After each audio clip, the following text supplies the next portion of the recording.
Assalamualaikum warahmatullahi wabarakatuh. Perkenalkan nama saya Khairunisa Syadati Alfat dengan NPM 2310 6310 8121 dari kelas 3D. Di video ini saya akan memaparkan atau mempresentasikan hasil analisis saya dalam cerpen Musim Dingin yang Kejam, yaitu analisis tokoh utama pada cerpen Musim Dingin yang Kejam menggunakan teori psikoanalisis Sigmund Freud karya dari Ade Mulyana. Di sini ada latar belakang. Cerpen Musim Dingin yang Kejam ini merupakan salah satu kumpulan cerpen dari Ruang Sastra. Cerpen ini menceritakan seorang perempuan pengasuh anak majikan di kota Beijing. Dia adalah seorang perempuan yang berjuang dengan tekanan sosial dan harapan dari keluarganya, terutama ibu mertuanya. Pemilihan cerpen ini didasari dengan adanya tema yang relevan dan kuat, yaitu pada bagian analisis karakter perempuan. Tokoh utama itu Meme, seorang perempuan yang berjuang dalam lingkup patriarki, adanya tekanan sosial dan akibat tradisi dari budaya. Tema dalam cerpen Musim Dingin yang Kejam ini dari Ade Mulyono memberikan celah untuk refleksi terkait berita-berita gender dan hak asasi manusia serta relevansi dengan isu kontemporer. Lalu di sini ada rumusan masalah. Yang pertama itu bagaimana unsur-unsur intrinsik yang terdapat pada cerpen Musim Dingin yang Kejam karya Ade Mulyono. Lalu yang kedua, bagaimana pengalaman kehilangan dan rasa trauma sehingga mempengaruhi perilaku tokoh utama. Ade Mulyono, pemuda kelahiran kota Tegal, Jawa Tengah, menamatkan pendidikan S1-nya di Universitas Pamulang dengan jurusan Bahasa dan Sastra Indonesia. Saat ini Ade Mulyono bekerja sebagai karyawan swasta dan penulis. Di sini ada tinjauan pustaka. Cerpen merupakan salah satu jenis karya sastra berbentuk prosa fiksi. Sastra adalah bentuk karya yang berisi wawasan dan pengetahuan dengan penyampaian secara lisan maupun tulis. Prosa fiksi merupakan kisah dari pemain tertentu dengan adanya rangkaian cerita dan latar yang dihasilkan dari ekspresi imajinasi pengarangnya. Menurut Luxemburg tahun 1984, prosa fiksi memiliki kemiripan unsur yaitu tokoh alur, latar, judul, sudut pandang, dan gaya bahasa. Lalu di sini ada tema. Menurut Aminuddin, yang menyatakan bahwa tema adalah suatu ide dasar cerita sehingga berperan sebagai pangkal tolak pengarang dalam menjelaskan karya fiksi yang diperolehnya. Lalu ada plot atau alur. Plot ini susunan peristiwa dalam cerita yang membentuk alur. Lalu di sini ada tokoh.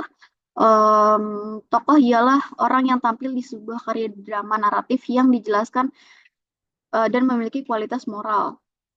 Lalu di sini ada latar. Latar adalah pemaparan tentang situasi dan kondisi atau masa terjadinya cerita.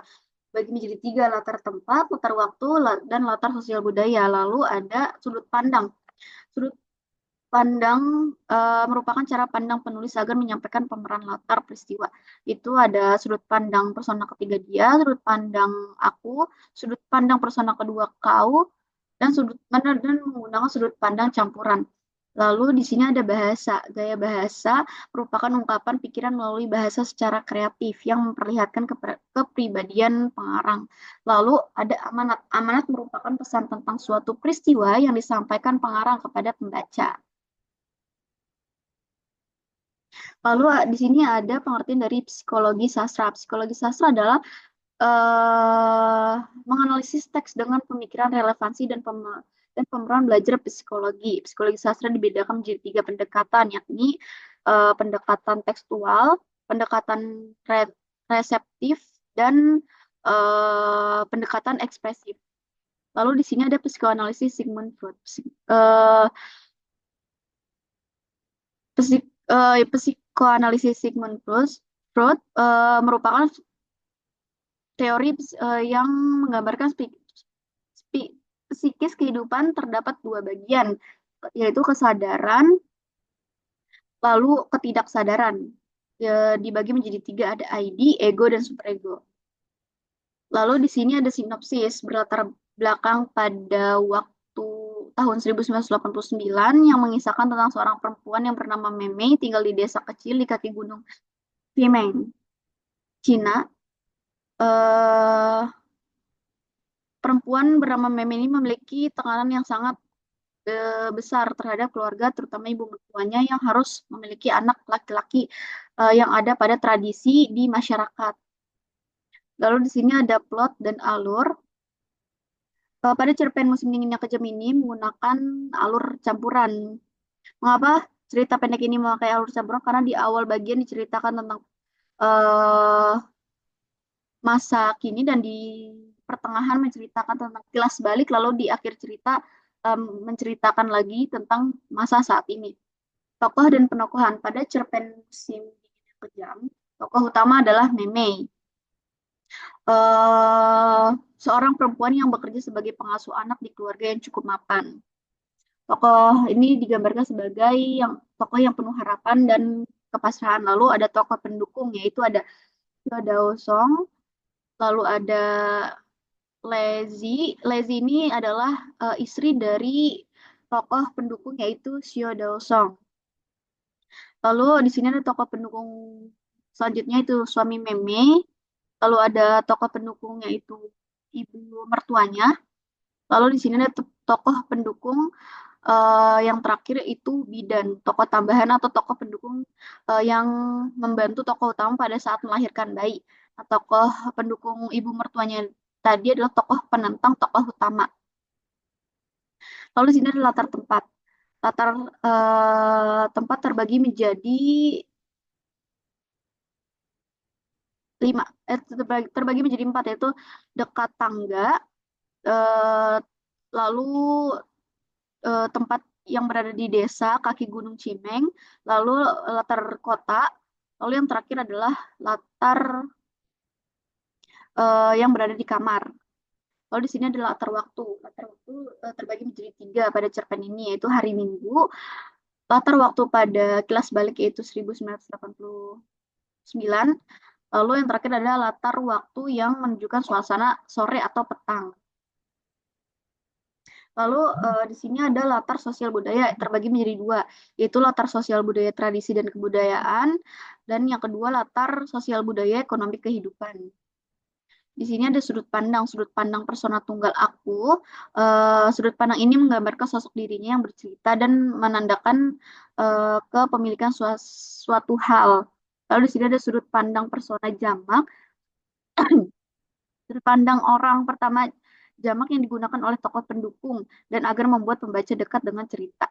Lalu di sini ada yang terakhir sudut pandang persona ketiga tunggal, yaitu ia pada sudut pandang orang ketiga ini menggambarkan cerita yang menggunakan kata ganti untuk orang yang sedang dibicarakan. Lalu ada gaya bahasa. Gaya bahasa yang dipakai dalam cerita ini mudah dimengerti oleh penikmat, menggunakan kata yang terstruktur, tapi ada kata yang tidak menggunakan kata baku dan sedikit ada kata yang menggunakan kata asing. Lalu amanat. Amanat dijelaskan sebagai pesan moral yang disampaikan pengarang pada pembacanya, serta nilai-nilai luhur yang terdapat di cerpen itu yang dijadikan panutan dan teladan. Lalu di sini ada tema. Tema adalah ide. Nah, tema pada cerpen ini adalah kehilangan dan kesedihan. Lalu ada struktur kepribadian. Yang pertama itu ada ID. ID adalah kepribadian seseorang yang sudah ada sejak lahir. Nah, ini ditunjukkan pada kutipan tugas perempuan adalah melahirkan bayi laki-laki. Setiap perempuan yang sudah memiliki, yang sudah menikah akan mengetahui hal itu. Nah, dalam kutipan di atas bahwa berkeinginan memiliki seorang anak laki-laki dengan ada tradisi masyarakat di mana anak laki-laki itu adalah sebuah mahkota. Lalu di sini ada struktur kepribadian ego. Ego adalah pelaksanaan dari kepribadian yang memiliki dua tugas utama yang dibuktikan pada kutipan sudah lewat 5 tahun Meme tidak kembali lagi ke kampungnya. Selama tinggal di kota, Meme bekerja sebagai seorang pengasuh anak di keluarga yang cukup mapan. Pada kutipan di atas menjelaskan bahwa tokoh eh, utama tetap mempertahankan kehidupan dengan bekerja sebagai pengasuh di keluarga yang cukup mapan. Lalu yang terakhir ada struktur kepribadian superego. Superego yaitu ketahanan moral dan etika yang berasal dari kepribadian yang bertugas menggunakan prinsip idealistik sebagai lawan dari prinsip ID dan realistik dari ego. Ditujukan pada kutipan Sebab rahimku tidak melahirkan bayi laki-laki, aku ditinggalkan oleh suamiku. Karena di desaku mengatakan seorang perempuan baru dikatakan menjadi ibu jika melahirkan bayi laki-laki. Kutipan di atas menjelaskan bahwa adanya rasa bersalah yang dirasakan oleh Meme karena tidak memenuhi keinginan keluarga dan ibu mertuanya untuk melahirkan anak laki-laki.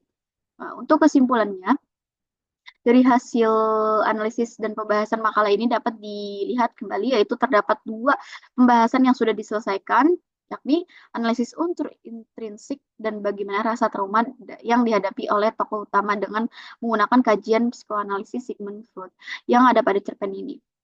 Cerpen Musim Dingin yang Kejam memiliki tema kehilangan dan kesedihan dengan plot kelas balik. Dalam cerpen ini adanya tokoh utama seorang perempuan yang bernama Meme dan bekerja sebagai pengasuh anak di keluarga yang cukup mapan. Tokoh Meme memiliki tekanan dari keluarga, ibu mertua dan tradisi masyarakat yang ada. Latar tempat pada cerpen ini berada pada gunung, kota, kamar tidur, dan dekat tangga. Latar waktu yang terdapat pada cerpen ini adalah petang hari, hari Minggu, dan tahun 1989. Latar sosial, lalu ada latar sosial pada cerpen ini tandai dengan adanya tradisi kebudayaan dan ekonomi kehidupan.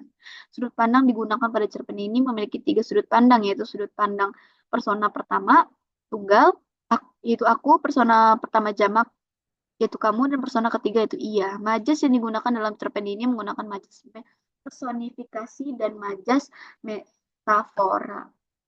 Sekian penjelasan dari hasil analisis tokoh utama dari cerpen Musim Dingin yang Kejam karya Ade Mulyono dengan menggunakan pendekatan